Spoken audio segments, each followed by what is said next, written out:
Mosquito net is my house. I put this tent. I'm being harassed by police every time. And the police, they harass us every day and night. Even yesterday, they told us to look for a place to go. Where can we go? They're going to snatch away my children. I am an orphan. My husband is an orphan. This is the only property we have.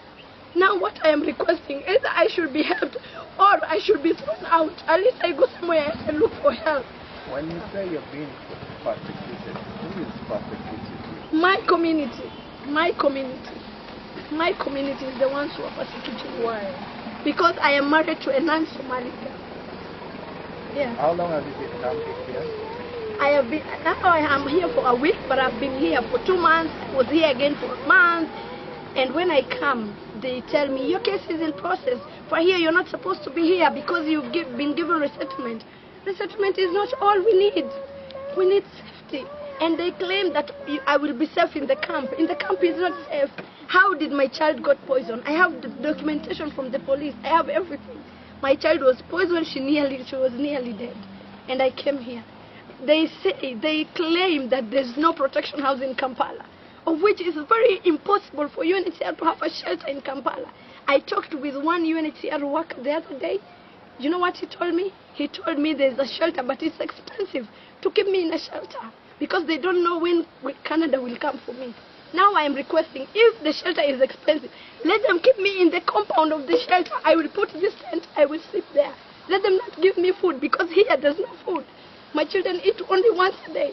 We are being given money by Good Samaritan. Somebody gives you 1,000, 2,000, and my child eats 1 commando per day. You can see this child. I have all of their photos when they were healthy. They were not used to this kind of life. I love to work. I'm a learned woman. I want to work, but where will I work? Why is it an issue that you have a Congolese husband? To those who persecute you, what issue do they have with that?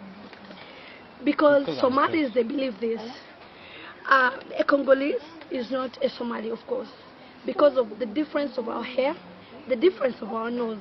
You understand?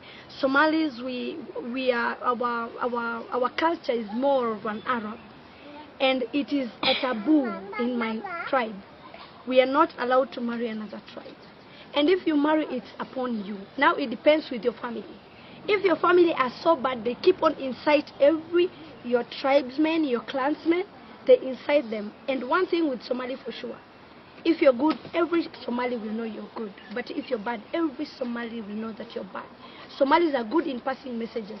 And Somalis, by the way, if you're a Somali woman, every Somali boy is your brother.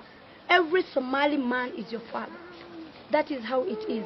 They see you having a problem, they will help you.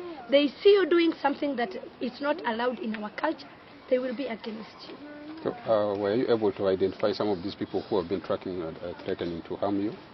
Yes, in Kenya, I knew them by faces. My foster family are one of them. You understand? But they never came to me directly, as in attacking me. They send people. Whenever I am attacked, it's different people who attacks me. I've went through a lot, but I'm still a strong woman because I see I have children. They need a better life.